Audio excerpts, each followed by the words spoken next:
Hello again, ladies and gentlemen. Yes, you saw the title, which is correct, which is titled, well, let me start over. Okay.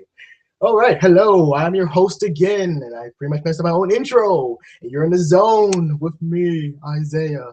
Call the Isaiah Zone. Woo! Yeah, it's been a while since I did some of these things. Ooh, I make no sense either. But anywho, I have another documentary to review. Yay! HBO documentary. Yeah, I like reviewing documentaries. Go figure, right? Anyways, this one I saw, I think, if I'm correct, last Saturday ago. It was on HBO, and I was watching. I was flicking through channels, really. And I was like, oh, what's this? And I was like watching documentaries on HBO. And it was really interesting. It was like, oh, okay, well, wow. Ooh, ooh. Because it just took me back even more. Just like a Scientology documentary, this one also hit me hard, too. So enough of this jibber jabber. Let's go into the film, the real film that is. Okay, Tales of Grim Sleeper. This is pretty much a documentary film, directed and made by. Let me look right now because on my other screen right now. It was made by Nick Bromfield. Yes, Nick Bromfield, who is a British filmmaker and documentary person as well. He specializes in documentary films. He pretty much studied the case of the Grim Sleeper, who was pretty much terrorizing and pretty much killing a lot of female prostitutes between 1980s and all the way up to 2010. Which the guy who was arrested, who his name was Lewis. Look, I don't care about his name, but I'll say it anyways. It's not Lewis. It's Lonnie Davis Franklin Jr., age 57 right now. When he was arrested, he was age 57. Now he's 62 and waiting trial, and his trial will begin on June the 3rd, 2015. But enough of all that nonsense. Let's just talk about the movie itself, because the movie, it does something really great. You hear my neighbors over there, which are my parents. So anyways, I lost train of thought now. Okay, so the film, it takes you a little bit more back on how everything got started, how the monster himself, the Grim Sleeper, stalks the women and perceives them who they are. But also, it's not just about the Grim Reaper. It ain't about the Grim Sleeper as well. It's talking about more things within the whole film. LAPD not doing their job to protect the women or the black community in the south side of Los Angeles. And this is where we're gonna meet more people, advocates, and also people explain their own situation within their own community, which was in the south side of Los Angeles. And there's people, and the two members who made this really interesting and really thoughtful organization community group, which is called Black Coalition Fighting Back Serial Murderers, which is the co-founders is like Margaret Proceed. I hope I said her name right, which I didn't. Proceed, yeah, whatever. Sorry. And then Joffrey. And yes, it's a Gymatis. Trust me, I had a hard time studying this name before I started the show. I had a hard time. But anywho, along with that, they also take center point in stage and tell you why they couldn't ask the police for any help, because it would be much like, oh, just another hooker. Oh, it's a streetwalker. Nah. Which is actually believable because the LA Police Department is not really good at their own job and protecting their own civilians, whoever the case may be, if they're not rich.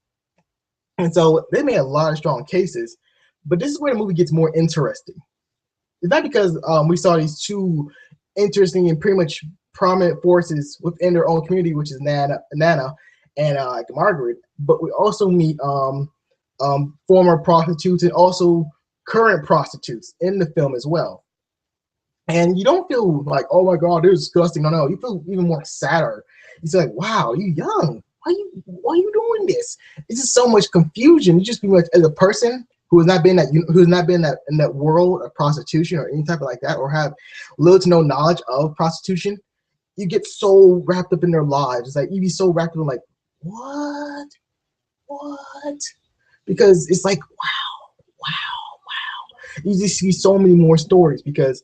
But Grim Sleeper, he's pretty much the background of the whole arc itself, but it's the people around him, his whole circle. It's the people who he actually killed and people he hurt and people who became his friends, who he pretty much used as his own advantage. And again, it was so breathtaking how everyone said that, like, they were defending him, but in 5 seconds in, like, oh wait a minute, he was acting crazy. He's like, oh, because this was like Lonnie, his friends coming to play here, and I think they pretty much. They were pretty much the second thing I like about this documentary because they were real. They were trying to defend their own friend on camera until they started thinking back on all the times their friend Lonnie was crazy as hell when he's just doing this and doing that and showing them naked photos of women he's seen or has or slept with or pretty much hookers he paid with drugs or money. It was just so like, oh yeah, he was kind of crazy. Oh wow. And you just see their emotions. So you see something that kicks in right now in their own status. I mean, this is pretty much happening live, really, for them. Like, oh wait a minute, like, oh, because you see them like their face, like, yeah, you know, he's crazy, yeah. Oh wait, oh yeah, oh yeah. And so that gets more and more shocking. It gets more like, oh my God. Because this person who they actually thought they were friends for like so many years, he used them. He was pretty much a wolf in sheep's clothing. He was a chameleon who blended in so well with the community. But he was just killing people and no one didn't pretty much second guess like, oh, it can't be lying. No way.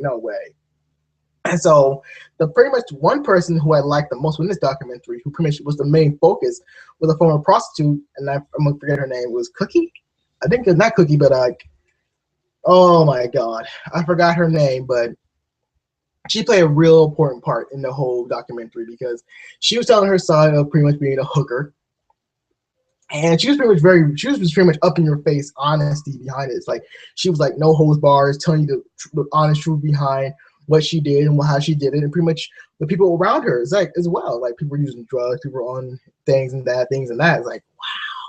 And she has a mouth on her. She cuss like there's no tomorrow. But you know she's real. You know she's not pretending. She's not faking to be this another character. No, she is this real person.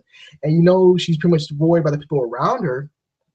When she had like the British guys who were filming, like again, it was like Nick again. He was filming a documentary, and if I'm correct, she was very worried for their own safety because her riding around with two white guys. British white guys, yeah, they could get themselves killed, or she could be, you know, snitching and all that other nonsense. And again, this was a cold case for many decades until 2000, around 2000, early 2010, because the police department did not feel. This comes the funny part. I mean, the real sad part. The LA Police Department did not feel the community on that side who the women were getting killed off and getting dropped off at. It was like there's a serial killer out there. He's hunting women. Prostitute women or pretty much women who are hooked on heroin or crack cocaine. And it was just like, wow.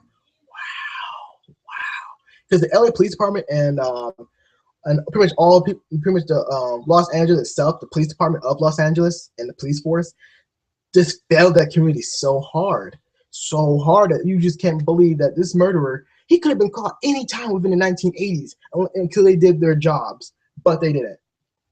And the Black Coalition against fighting back against serial murderers, they were the only ones so much keeping the LA Police Department on fire. I know, right? So again, it was really cool, and it was like, okay, these women are pretty much putting the LA Police Department on their toes. They're putting their feet to the fire. It was great. It was like really like they had passion. They were really much passionate about these women. No, in fact, they don't know them.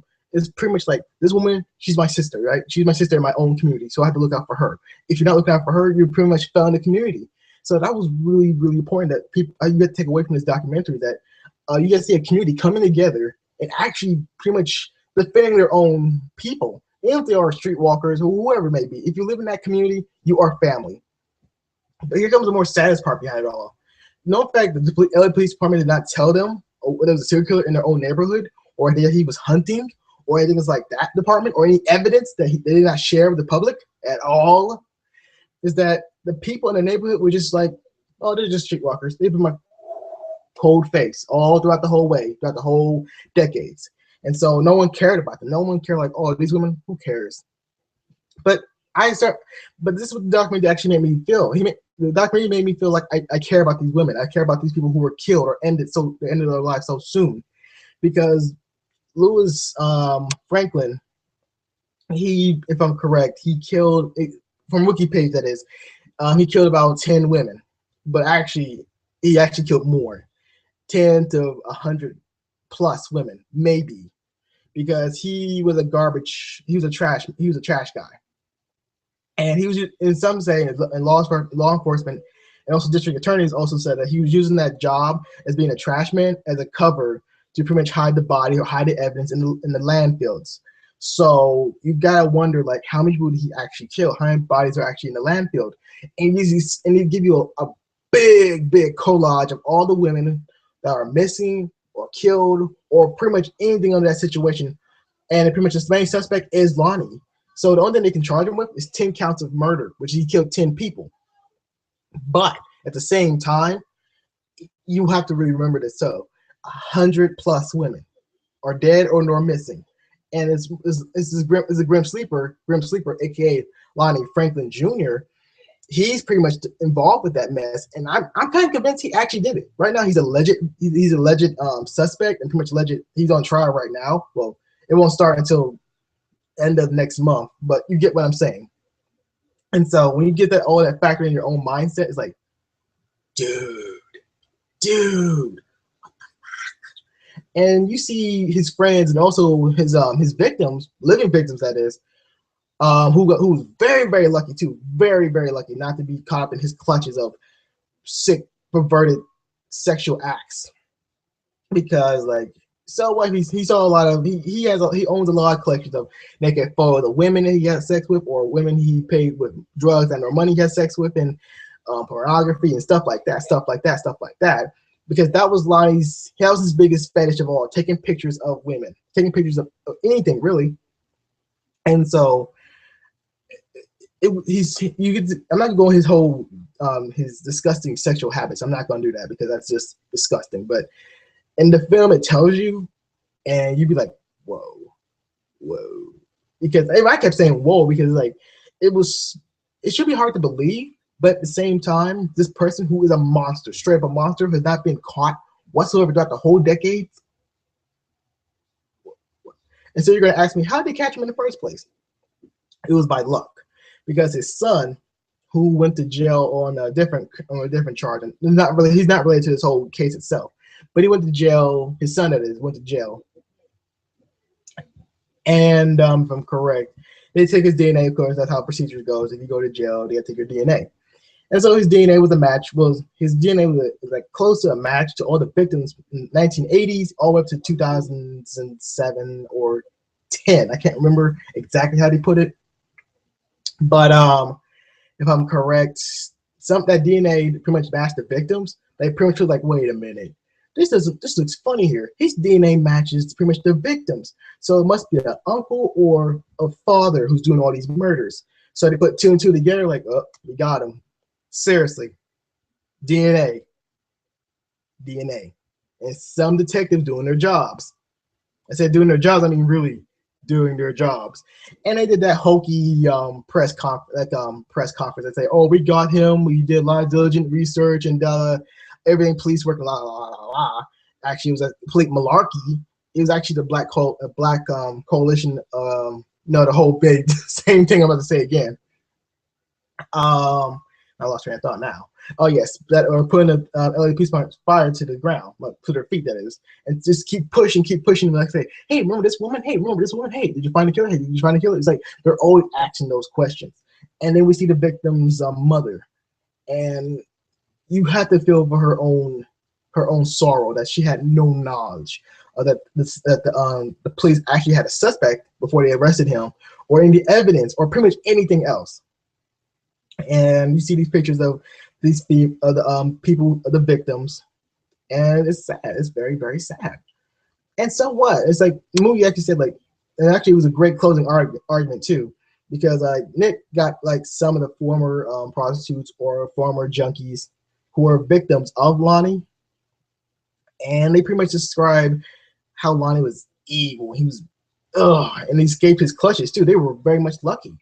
And so, again, at that time period, 1980s, when drugs was like crack cocaine, heroin was like, or pretty much crack cocaine was through the roof, and the black communities are pretty much suffering the most because the jobs are gone, and there's nothing else for them to do except for selling drugs or taking drugs or whatever. They was forced to do unnecessary things. That's pretty much the birthplace of how serial killers, or pretty much how bad people become bad people.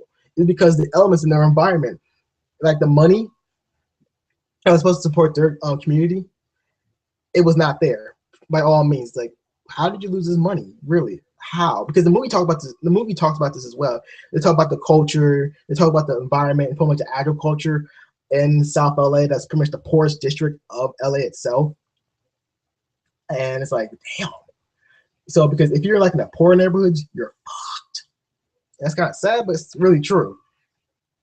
And again, Lonnie has his own past records of pretty much he was a career criminal because he stole cars, and on the side he was a trash maker. He was a trash guy, whatever. Who gives a fuck? And we see Lonnie's son's girlfriend, and she also said like, yeah, he is disturbing. His father was disturbing, and things like that nature. And she also believed that her boyfriend, or ex-boyfriend that is, or baby's daddy, whatever, that he was pretty much his son is pretty much, he's broken now. Not broken, but he's, how do you put it like this? He grew up in a domestic violence home where his mother was in a different household, and he stayed with his father most of the time. And his father always bring home women after women after women. And he must hear all those sounds when his father pretty much hurt and or killed those women, which were all done. And he had a camper in the back of his backyard. It was like, okay, it was an RV, my bad. It was an RV, and that's where he did all those awful pleasuring things. Also the garage as well. So you have to think, and also we kind of feel even sad for the son, who we actually see in the documentary film, that he's mostly, he needs help. He's very much. You see how it took him like a whole year to get over his own dad being a serial killer, and also at the same time, in fact, he was the one, pretty much his main. He wasn't responsible, but he was pretty much the key factor that he found out his father was the Grim Sleeper, and people think he snitched, and his family just pretty much cut him off. It's like his family was cold. It's like, wow, your family cut you off because again, it wasn't really your fault. Pretty much you went to jail. They took your DNA because they had to. It's pretty much a policy, really. And so here we are. It's like, damn, really?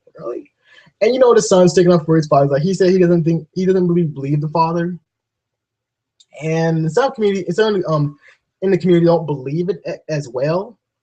But because the police department always plans, they don't trust the police because the police never help them out, or they pretty much like plan things on them, or the Rodney King incident. Which is a good example of why they feel less trustful, or pretty much less enthusiastic for the police of LA. And that's pretty much reasonable because the corruption within the LA Police Department is so well known that it's not funny. I mean, police departments are corrupt, some of them.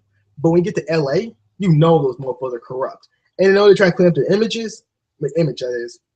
And it's not doing a great job now. They screwed up again. That's nothing new. They screwed up with the OJ case. They screwed up with multiple cases. They screwed up with the Rodney King incident. They screwed up with now the Grim Sleeper. There's multiple things they screwed up within the Black, Latino, and other minorities within the communities of LA. It's like, you're not looking out for us. And also, it also goes for the Caucasian people. They didn't look out for them. If you're rich, they'll look out for you. If you're not rich, they don't care.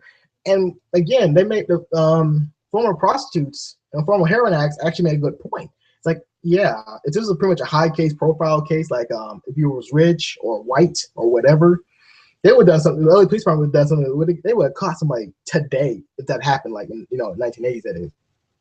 But since they were black and female and pretty much taking drugs at that same time period and a streetwalker, they said, "Oh, fuck them. We don't care." Right. It's kind of sad, but it's true. And what they were telling me, and the viewers, that is. And so it was just it was hard to grasp, but at the same time, you grasp it very easily. That it's not really far-fetched. It's not really like, really, I don't believe you. No, you believe them because they're just, you don't see them, you don't really see them lying to you, like purposely or whatever the case may be. And then you see pretty much crack, and you do see crack addicts, and you also do see crack, well, probably crack addicts, really, not heroin addicts, but you know what I mean. And it was actually kind of sad too, because Ronnie paid them to do odd things from like destroy evidence or go with him and get this hooker and all this other nonsense. And it was like, wow.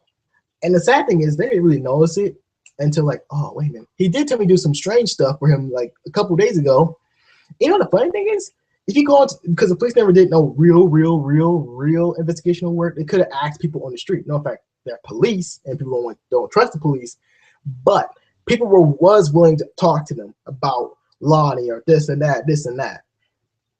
And you're going to ask me, why did the Grim Sleeper started from the first place? Well, we had to go back a little bit more because the film talks about this very briefly, but it was like no one gave a straight answer, but you kind of got the answer, obviously, is that Lonnie Franklin Jr. hated women. It was because of his first wife. He had two wives, by the way. The first wife was a heroin / crack addict and a streetwalker, maybe. I think they said that. And it was very like, oh. I mean, it makes it more understandable why everything happened, so on and so forth. But not really. It doesn't really excuse what he did to those women at all. It doesn't matter who you are. You should not kill nobody. You should not treat them like garbage or second trash citizens or whatever the case may be. It's like that was not right whatsoever. Because what he did, it was just terrible. And he just shot them in the head or just strangled them. Either way, which is sad. And he did other things to the dead bodies too before he actually chucked them on the side like a piece of trash or a piece of meat. That he was doing a lot of lewd acts on a corpse. And that's how they got the DNA too. Because, they found saliva DNA on the upper part of a female body. On all the female bodies, that is. And it's like, oh, yeah, his own sexual addiction got him in trouble again. And so it's just so much backing behind it. And you see his lawyers trying to pretty much say, like, oh, they got that DNA from the trash, so it was not fair, blah, blah, blah, the whole nonsense. Which the judge thought, like, dude, come with some real concrete evidence and stop bullshitting me. Because he is stalling, because he has no chance in hell to actually find out his client did not do those crimes, but he really did, and he's not crazy. He's a monster, yes, but it's just so much. And people who have a mental illness too. We did see one who had a mental illness, and they know that Ronnie would use them in his own, get his own benefit from them. When he needs someone like a witness on his side, or when he needed another man to go with him to get another prostitute. And it's just crazy. It is really crazy. And one of his ex-friends, they said, like, yeah, I was with Ronnie and he gave me some drugs. I just smoked it up while he had sex with this woman. He said it was very disturbing. It's like, okay, because his sexual acts came a little bit like inhuman at times. And the filmmaker, Nick Baumfield, he does a great job of keeping the film on pace and focus on everything around you, with how it happened, the environment, and pretty much the lack of action from the police department and district attorneys in LA. So again, this is like nothing new story, but one of them did make a great point that there's another evil motherfucker out there, more worse than Lonnie, more worse than anyone else out there, which is true. You're gonna find, if you think you're bad, there's gonna be another person who's badder than you, which is right, which is true, because there might be another person out there in LA or whoever around the world killing people in the most awful ways known to man. So we have not. You think? I mean, Lonnie's terrible. I mean, Lonnie is the worst of the worst. Like, look at that Cleveland guy. Oh my, Cleveland. That guy who held those 3 women captive for decades upon decades. That was a true monster right there. He was a monster. And he's dead now. He killed himself, so I'm not really crying on his death. And so getting back to the movie, one of Lonnie's friends did actually come to the realization that his friend might have done this. Well, actually, most of his friends started doing it now, but this one in particular is that when he talked to his son, Lonnie's son, his youngest son, he only has 2 children, that is. He has a daughter and a son.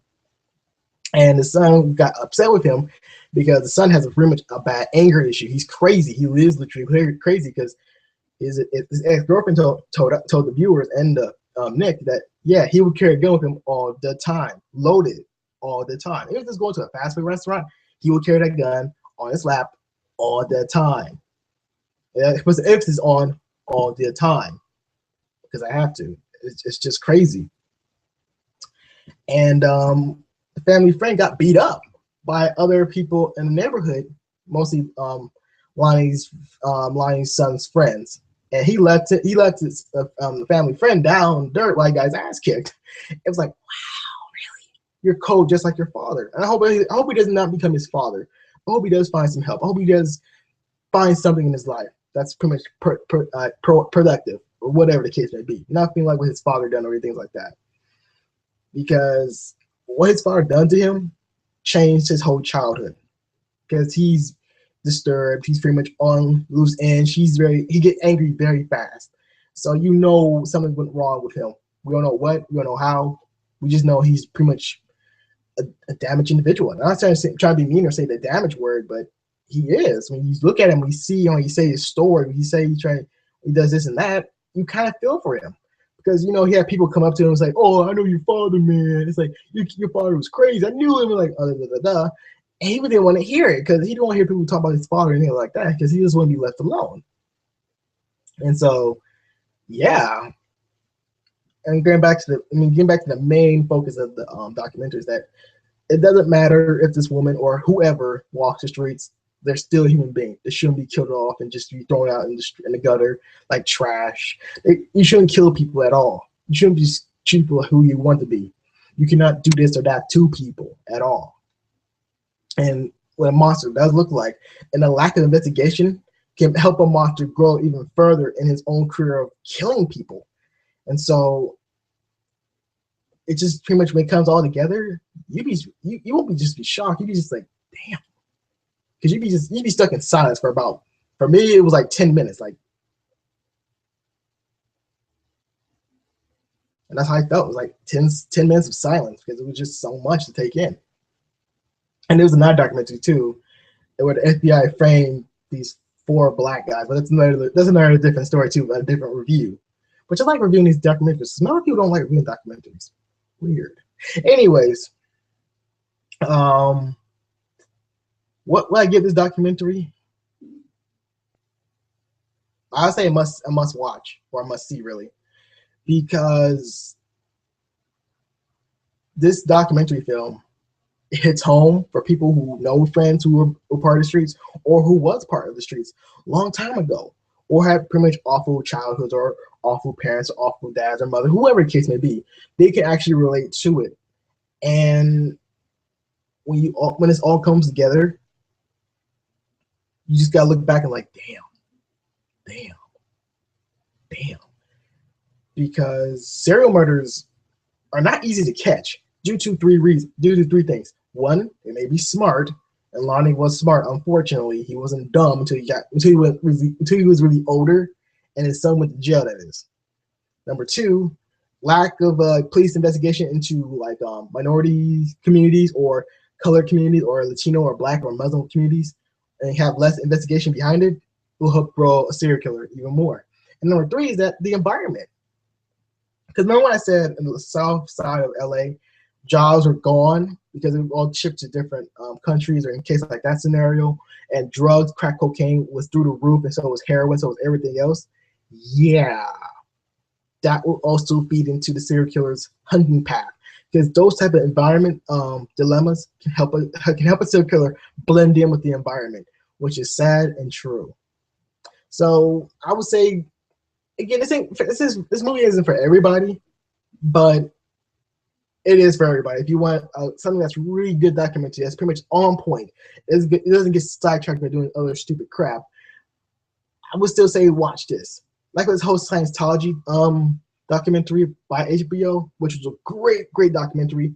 This one here, oh man, it's pretty much side by side to the Scientology documentary film. So it is a must watch. It is a must watch on HBO.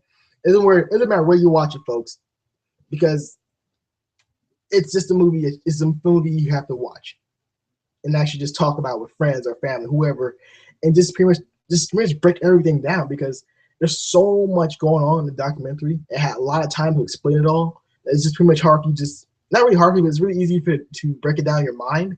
But at the same time, it's just crazy. So yeah, that's my review on Tales of the Grim Sleeper on HBO documentary. So yes, you got the good review. I'm getting out of here and play more Witcher 3. Yay! And I finally fixed that bug too, which I'm gonna post up soon. And what else? That's about it, because I'm going to be on break a little bit longer. Yay, because of The Witcher. So I have been your host, Isaiah. You're leaving the zone. And as always, folks, do keep it locked, loaded, and very warm for me, because I will be back